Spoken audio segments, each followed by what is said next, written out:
हम निकालेंगे खुदावंद के पाक कलाम में से लूका की अंजील और उसका दूसरा बाब और आयत नंबर 1 से आयत नंबर 7 तक।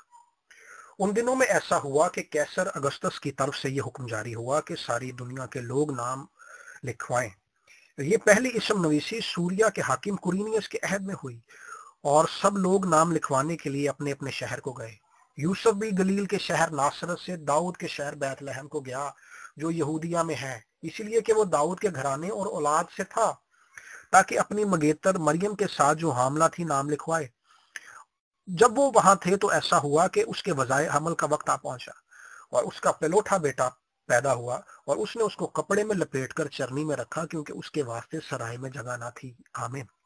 मत्ती के अंजील के आगाज में हम पढ़ते हैं कि यूसुफ के जहन के अंदर सवालात पैदा होते हैं मरियम को लेकर, और वहां पे लिखा है कि वो मरियम को उसने चुपके से छोड़ देने का फैसला कर लिया, और लिखा है कि वो मरियम को बदनाम नहीं करना चाहता था, तो वो उसने छोड़ देने का फैसला कर लिया। ये एक बड़ी टफ सिचुएशन है यूसुफ के लिए। उसके जहन के अंदर कई तरह के सवालात, कई तरह के खदशात, कई तरह के वसवसे उभर रहे हैं, और ये वाजे लिखा है कि वो मरियम को बदनाम नहीं करना चाहता। इसका मतलब है कि बदनामी की तरफ बात जा सकती, तो उसने छोड़ देने का फैसला कर लिया है। लेकिन उस सूरत हाल में हम देखते हैं कि खुदा ने मदाखलत की और खुदा का फरिश्ता यूसुफ को ख्वाब में दिखाई देकर कहता है कि तू मरियम को अपने घर ले आने से ना डर, क्योंकि जो कुछ उसके पेट में है वो रूह कुछ की कुदरत से है। सो एक बड़ी टफ सिचुएशन है यूसुफ के लिए। लेकिन इस टफ सिचुएशन के अंदर जब उसके जहन के अंदर कई तरह के सवालात का हजूम है, इन सवालात के हजूम के अंदर उसने खुदा के कलाम को कबूल कर लिया है जो उस ख्वाब में उससे मिला है कि जो मरियम से पैदा होने वाला है वो खुदा का बेटा है। सो उसने इस टफ सिचुएशन के अंदर खुदा के कलाम को कबूल कर लिया है।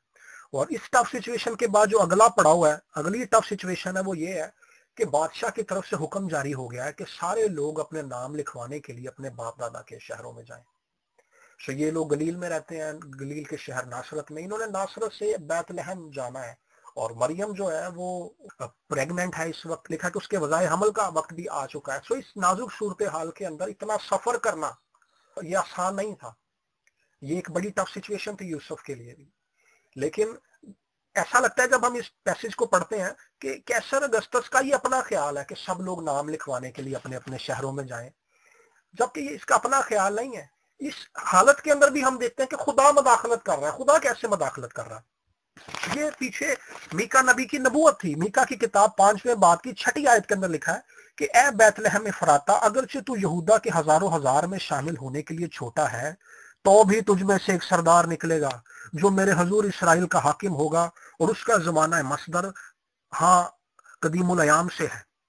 सो ये प्रोफेसी थी पीछे कि जो खुदा का बेटा है, जो मसीह यीशु है, जो मसीह है, वो बैतलहम में पैदा होगा, जबकि मरियम और यूसुफ तो गलील के शहर नासरत के अंदर रहते हैं। सो खुदा ने बादशाह के दिल को उभारा है कि वो इसम नवीसी कराए। बादशाह के दिल में ख्याल डाला है और बादशाह को यही लग रहा है कि ये मेरा अपना ख्याल है, जबकि ये ख्याल खुदा की तरफ से है, ताकि खुदा अपने कलाम को जो कई सौ साल पहले मीका नबी की मार्फत किया गया था उस कलाम को पूरा कर दे। सो यूसुफ बड़ी टफ सिचुएशन के अंदर है। सो मेरे बहनों और भाइयों, ये बड़ी एक खूबसूरत सीखने की बात है कि कई दफा हम बड़ी टफ सिचुएशन से गुजर रहे होते हैं, लेकिन उस टफ सिचुएशन के अंदर खुदा अपने कलाम को पूरा कर रहा होता है, जिस तरह से यूसुफ था। यूसुफ ने खुदा के कलाम को कबूल किया है, पहले फरिश्ते के वसीले जो उसे मिला है।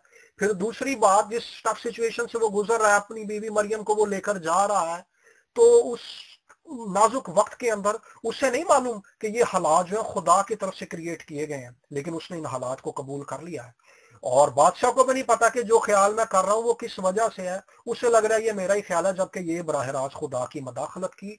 खुदा इस दुनिया के हालात और दुनिया की तारीख और दुनिया के माहौल को डिजाइन कर रहा है, ताकि वो कलाम जो कई सौ साल पहले किया गया था, खुदा उस कलाम को पूरा करे, और उस कलाम की रोशनी के अंदर खुदा जो है अपने बेटे को इस दुनिया के अंदर, जो दुनिया का नजात देंदा है, दुनिया के अंदर लेकर आए। सो मेरे बहनों और भाइयों, ये एडवेंट, ये क्रिसमस सीजन जो है, इसके अंदर अगर आपको परेशानी में से भी गुजरना पड़ता है, आपको दुख में से भी गुजरना पड़ता है, और इस बात को याद रखिए कि खुदा जिसने आपकी जिंदगी को डिजाइन किया है, खुदा जिसने आपको पैदा किया है, ज़बूर में लिखा है कि मेरे दिन तेरी किताब में लिखे गए हैं, आपकी जिंदगी के दिन उसकी किताब में लिखे गए हैं। खुदा इन हालात के अंदर अपने मकसद को, अपनी मर्जी को, अपनी रजा को आपकी जिंदगी के अंदर पूरा कर रहा है। सो अगर खुदा की रजा को पूरा करने के लिए आपको भी टफ सूरत से गुजरना पड़ रहा है, तो आप भी इस बात को कबूल कीजिए और ना कि इस बात से पीछे हट जाइए। यहाँ पे हम यूसुफ के अंदर की दलेरी को देख सकते हैं कि वो बड़ा दलेर आदमी है। उसने अपने खदशात को इतना बुलंद नहीं होने दिया कि वो यूसुफ के ईमान को दबा दे, बल्कि वो खुदा के कलाम पर कायम रहा है और वो इन हालात में से गुजर रहा है ताकि वो खुदा के कलाम को पूरा कर सके। सो मेरे बहनों भाइयों, याद रखिए ये एडवेंट जो है खुदा के कलाम को कबूल करने का नाम है।